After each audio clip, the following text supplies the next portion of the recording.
My boss, the head electrician, was left in Toronto to finish loading in the show, and I and a group of us, the production electrician and myself, and the moving light programmer and a few others were taken up to Gander to go do this great show in the hockey rink in Gander. And we did 2 performances in a concert version, but they decided that they needed to give sort of the feel and the look of what the real production was like. They wanted to have the follow spots, they wanted to have the front lights with them. So I went up and they got some lighting gear from St. John's, I think, and a couple of young fellas who were probably early 20s, one who had never run a follow spot and one who said, "Oh yes, I've run a follow spot before." And I said, "Oh, what did you do?" And he said, I can't remember who it was, but anyway, he had done a rock and roll gig somewhere, and he had been the piano player's follow spot.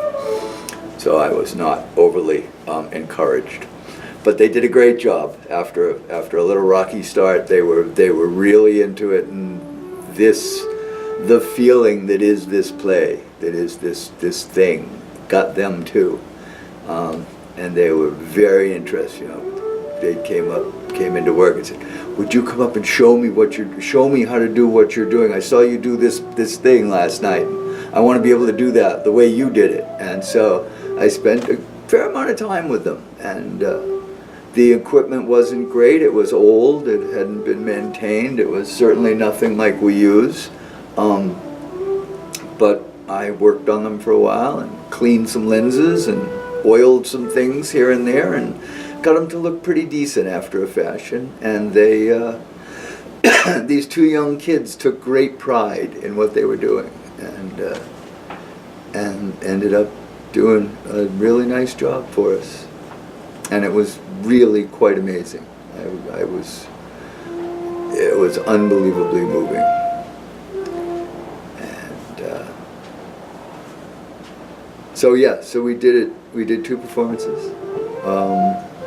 To about 5,000 people apiece in the skating rink, and most of Gander came to see what we were doing about them. They were very eager to see. Most of the people who were portrayed in the play are real people, and the actors had met them because the show was done in La Jolla and Seattle and Washington, D.C. before Toronto. So they had met some of the real people, and the real people had gone back to town and told town about, what these crazy Americans were doing with their town. So there was a great deal of anticipation from the townspeople about coming to see it. And they started out with the opening number, and pretty much 5,000 people started clapping, shouting. It was quite a moment. Still gets me a little bit. But that was cool, and I was incredibly glad I went. One of my producers, one of the main producers, still gives me a hard time about it. He says, "Yeah, I remember you sitting in the bar griping that you had to go to Gander, and you're pretty glad you went, aren't you?" And I said, "Yes, sir, I am. I am indeed." But he enjoys bringing that up every once in a while, just kind of giving me a little nudge. And how frequently do you have to travel for work in general? These days, not much. When I was younger and starting out, I worked in some industrial work I did a tour of Avon shows for Avon Cosmetics, where we would go in and do sales meetings, essentially. Traveled with that for a while. I did some car shows. I never traveled with theater, actually. I don't think. No, but industrial work and here and there, I did a little more traveling when I was younger. But once I sort of started on Broadway, I've worked for Local 1 and worked in a theater and been pretty much here. So not so much traveling lately. In the last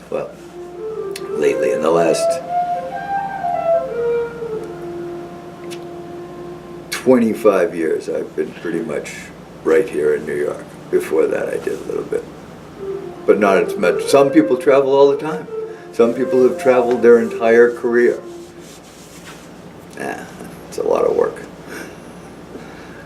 I like being home. So I guess in comparison to a lot of other people, I haven't traveled a whole bunch. Seemed like I did when I was doing it, but not too bad. And what do you remember about your first Broadway show? What did it feel like? What I remember is what it wasn't.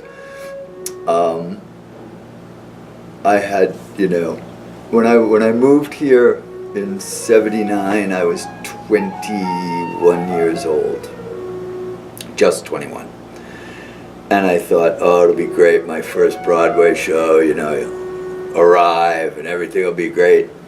And the first show that I actually ran, I think I got to the follow spot booth about 3 minutes before the show started, drenched in sweat, filthy dirty, and sat down and ran the show. And I thought, this isn't quite what I imagined, but all right, this works. And opening nights are still that. I love what I do. An opening night is still a pretty cool thing, although I'm perfectly happy not to have them if I can have a long run. So. And you mentioned LoadIn. Can you elaborate on it? On LoadIn? Yeah. That's when in most professional theater, certainly in Broadway, all of it, the production rents an empty building. So everything in the building comes in. I guess except the seats in the house, but everything from the front of the stage, upstage, all comes in.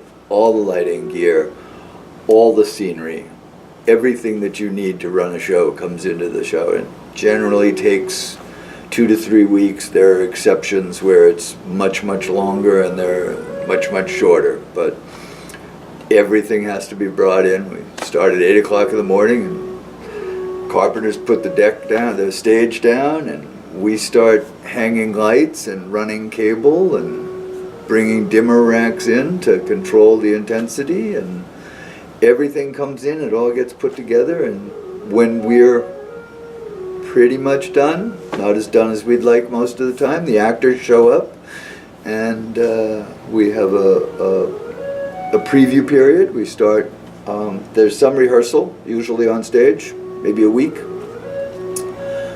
maybe a little more sometimes. And then audience starts coming in, and at the beginning we work in the daytime, all day doing little stuff, and then at 1 o'clock the cast comes on stage and they work from 1 to 5, and then we get a little break and we're back an hour and a half before the production to make sure everything still works, and then we do a show at night. And the next morning we're back at 8 o'clock in the morning doing whatever broke or whatever's been changed or whatever needs to be rearranged. Lighting notes, there's always a week or so of notes that this didn't work or that worked or that got bumped or that's not where we need it, so we move it over. Director didn't like that color, so you change all the colors of that scene or whatever. So that's usually a couple of 3 weeks, sometimes a month, and then you open and hopefully the show runs and everything sort of generally calms down a little bit after opening. But from LoadIn to first preview, from the time we start coming into the theater to the time that there's first audience here, can be pretty hectic. Some are more hectic, some are less hectic, but it's an exciting time, sometimes very frustrating. But that's what we do. We make the magic. And what is your schedule like nowadays? Like, can you walk me through your typical day of work? Well, that's one of the things that's that's intriguing about this. There's a typical day for this show. We do 8 performances a week. Tuesday evening at 7, Wednesday 2 o'clock and 7 o'clock, Thursday 7 o'clock, Friday 8 o'clock, Saturday 2 o'clock and 8 o'clock, and Sunday 3 o'clock. So we have to be the production people, the crew comes in an hour and a half before the curtain time.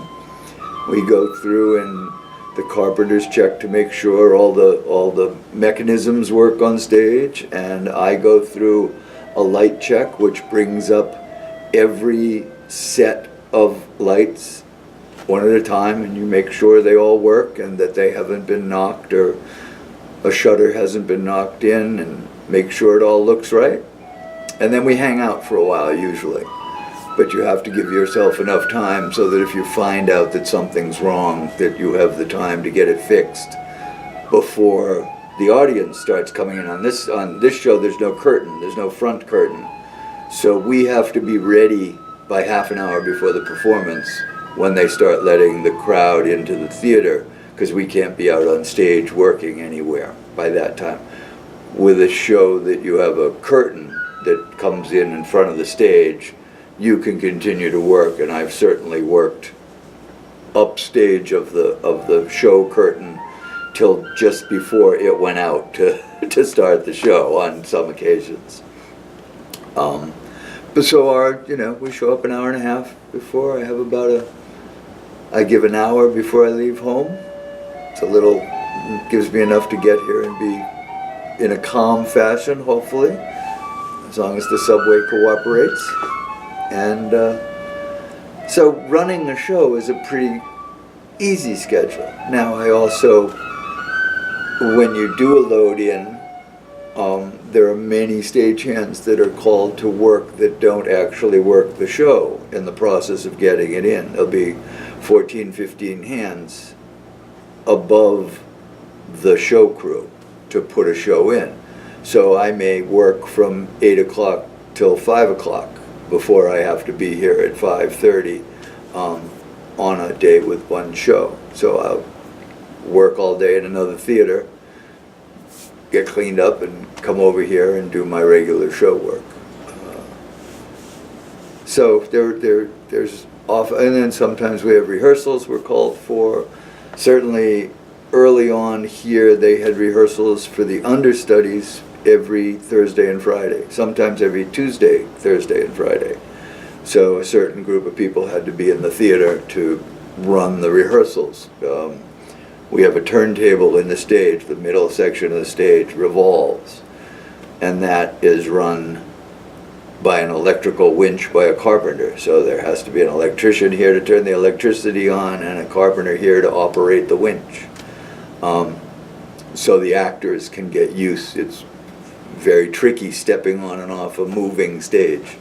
So they insisted on having the crew here to run the turntable, so the actors could get used to it and be ready to deal with it when they have to go on. So there was a lot of, early on in the process, there were a lot of people that were here an awful lot of time. So that's lessened a little bit because the understudies are sort of know what they're doing, and there's not a lot of rehearsal. So there's maybe a rehearsal every other week or something, until they have to bring in another understudy, and then they'll be back doing them 2 times a week again, and everybody will be here. So basically the answer is there's not really a set day. There's a set day for the show, but it changes all the time. So how many hours a week can you work the most, I guess? Well, how many hours are there? I have worked an 8-hour shift somewhere in one theater, done a show in another theater, and gone and worked in a TV studio or another theater for 4 to 8 hours afterwards, and that by that time you've worked a 24-hour period. I haven't done that in a while. That was when I was younger. Although several months ago at a theater down the street, we had a day where I went to work at 8 o'clock on Friday morning and went home at 7:30 on Saturday night. So it happens. It was something that had to be done. They had something that wasn't working, and it happened to be an entire mirrored back wall, and that had to change. So we were all there for a long time. Generally, it doesn't happen much anymore because the powers that be have figured out that after a certain point, you don't get much done. Everybody's tired, people get hurt. It's better to give yourself a little buffer so you don't get into that problem. When I was first starting in the business, there was a lot more of very long days. And it gets expensive because of overtime and whatnot. So the way a show is brought into the theater has changed in the time I've been here, and it's more planned and more less big long huge days and more just 8-hour days than there used to be. And what are the occupational hazards? Yeah. Having things dropped on you, falling out of ladders or off ladders or off things, touching wires that you shouldn't touch because they're left on and you didn't realize it. All the things that come with working with tools, sharp saws, drills. There's all sorts of things, all sorts of ways to get hurt in a theater. But I would guess that falling from someplace high or having something dropped on you from someplace high are the two worst problems within the stage. Now injuries are more like actors turning ankles and stuff. We hope that nobody gets badly hurt by this stage of the game in a production. But it happens during load-ins. People get really badly hurt, and everybody feels bad.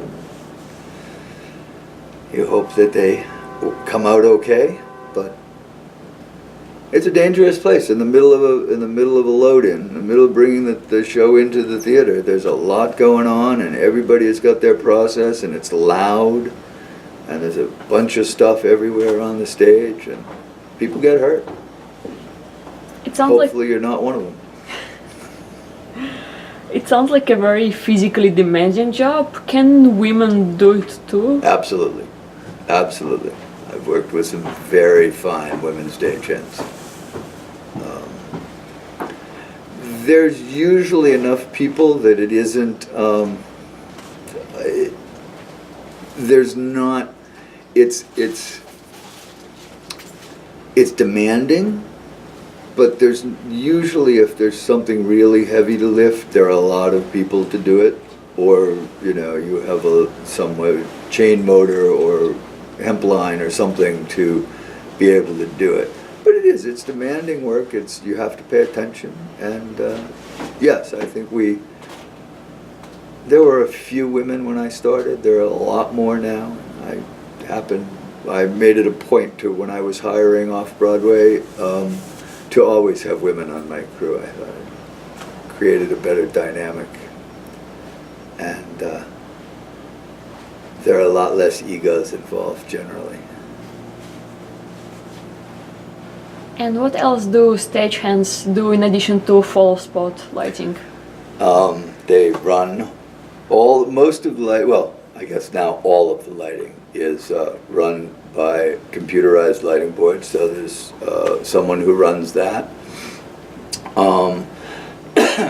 On stage here and on stage there's a prop man, and he's involved with all the things that the actors need to do their roles, newspapers, whatever, chairs in this performance, and tables. Carpenters, if things go in and out, some of that is run by hand. Flying is done with the fly system, where guys actually still pull ropes. More often than not, they push a button on a computer, which is pre-programmed to run winches that lift and drop scenery. There's the wardrobe department, who are the unsung heroes, usually. They work very hard, don't get a lot of credit. But that's about, so there's carpentry, electrics, and props in stagehand work, mostly. So anything that has to do with the set, anything, and then there's always a big fight between the prop department and the carpentry department as to what's a prop and what's a scenic piece. And that all gets hashed out in the beginning too, because that depends on who handles that piece of work during the show. You know, if it's a couch that needs to be pushed on, usually it's a prop guy.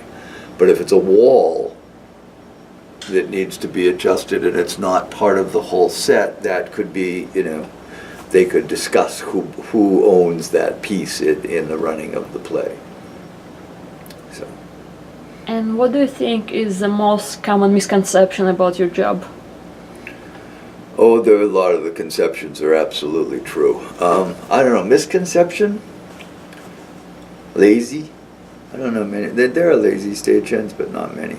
They don't last very long. I don't know. It's a sort of a rough and tumble world, and most of the people are very nice most of the time. But if you grab a large group from all corners of the world and put them in a room, sometimes they don't get along, sometimes they do. We spend an awful lot of time together, and the fact that it all kind of works in the end is pretty spectacular. Misconceptions, that's a hard deal to discuss. Not sure I know what the right answer to that is.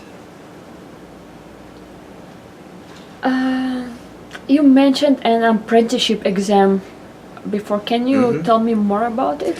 It's a basic aptitude test. It's a lot of, I mean, my favorite question that I remember is that if there's a cow in a field and a sheep in a field and it snows, which one is the snow going to melt off of first? I swear to God, it's the real question. There were several parts of it. I don't even know if the test is the same test anymore. And there was some tool identification, show you 3 drawings of things and say which is the what, or what would you use to make a hole for a bolt. Very, very general things. Some math problems, some box folding, I think they called it, where you show you a flat layout and then you have to pick out, if you fold it on all the dotted lines, what figure it would be.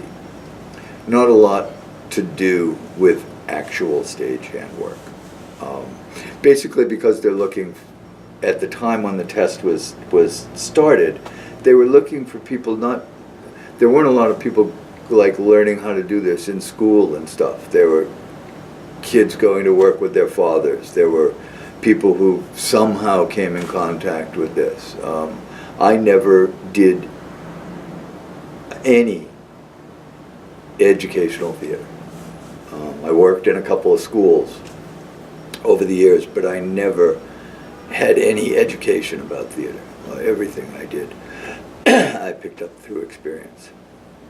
Is it required now to go to college? No, if you can do the job, you can do the job. There's no educational requirement certainly for Local 1, to be a member of Local 1.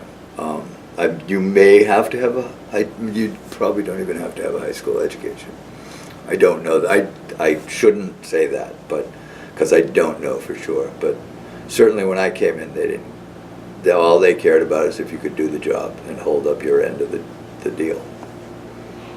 So when they created the exam, they were giving it to people who didn't necessarily know, who thought, oh, I might be able to do this.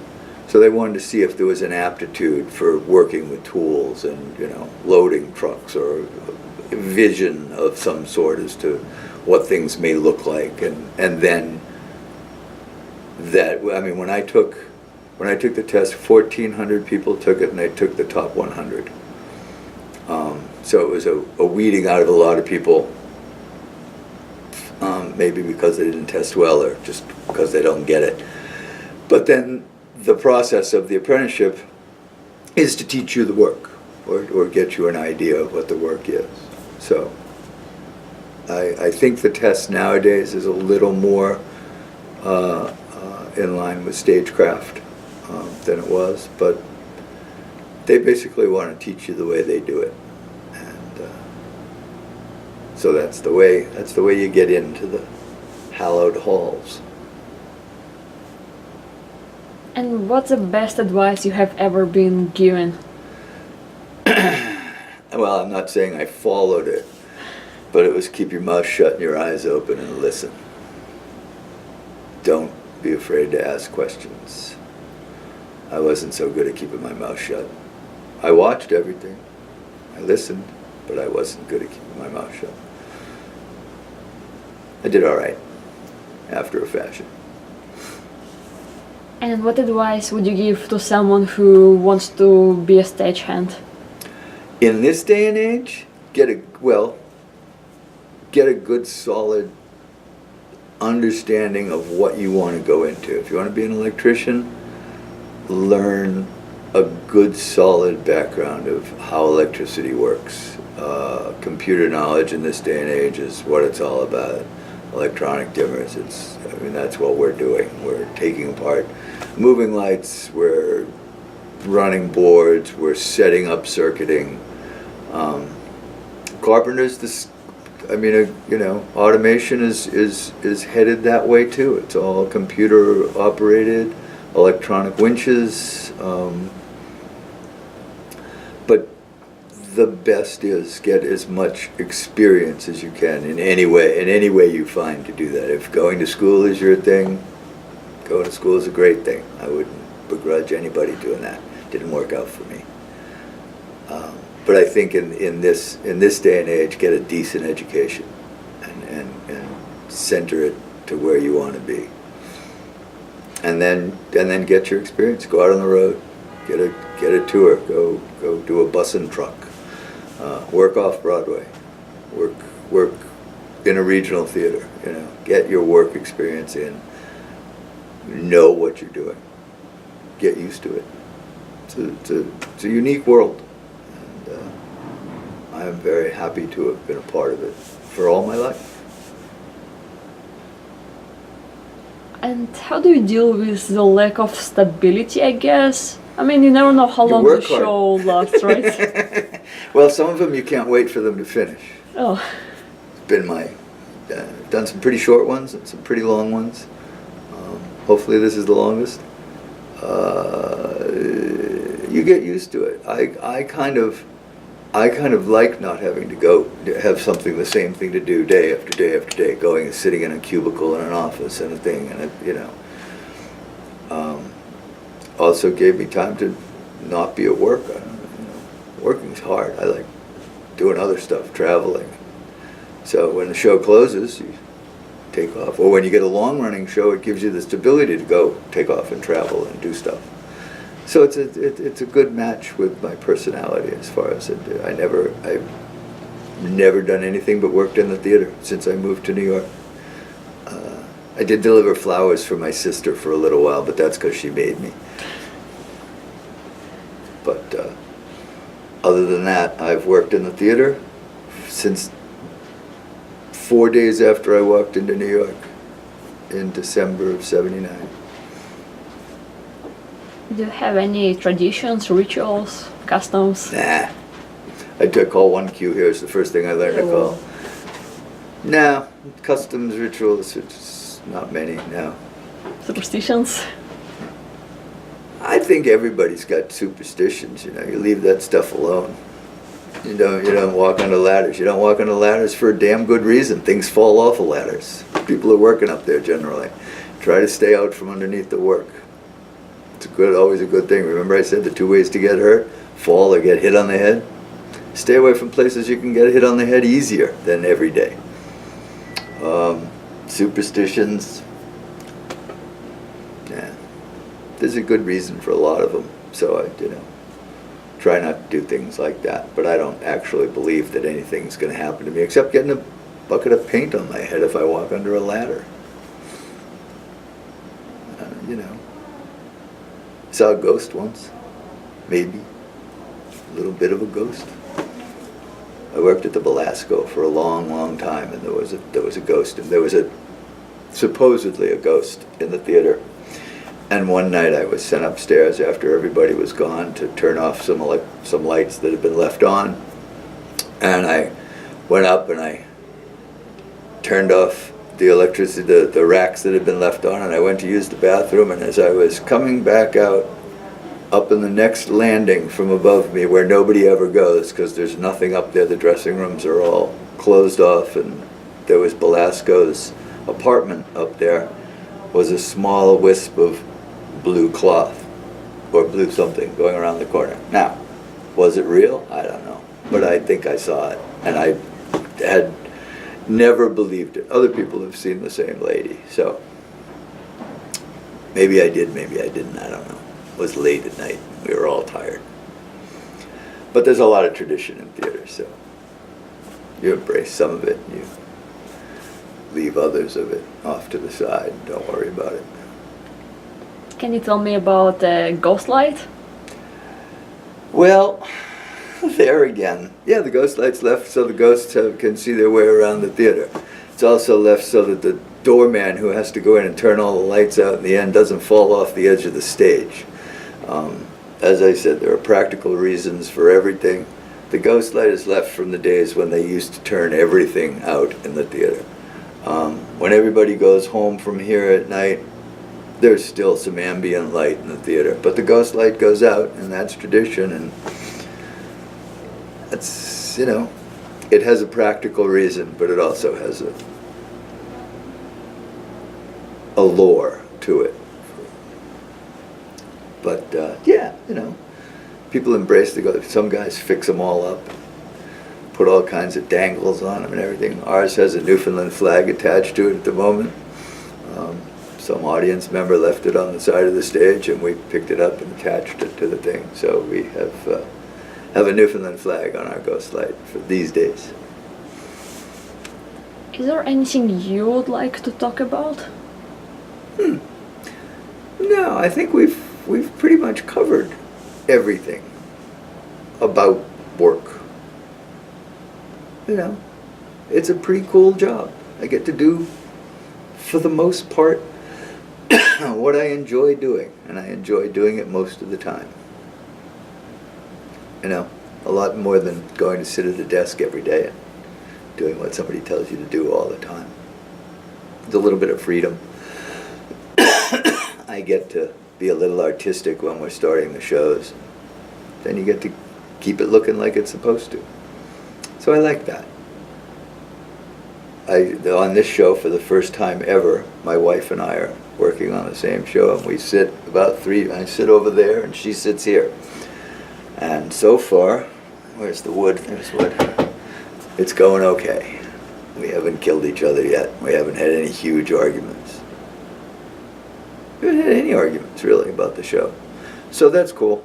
And, you know, figure you'd try it once before you walk out the door.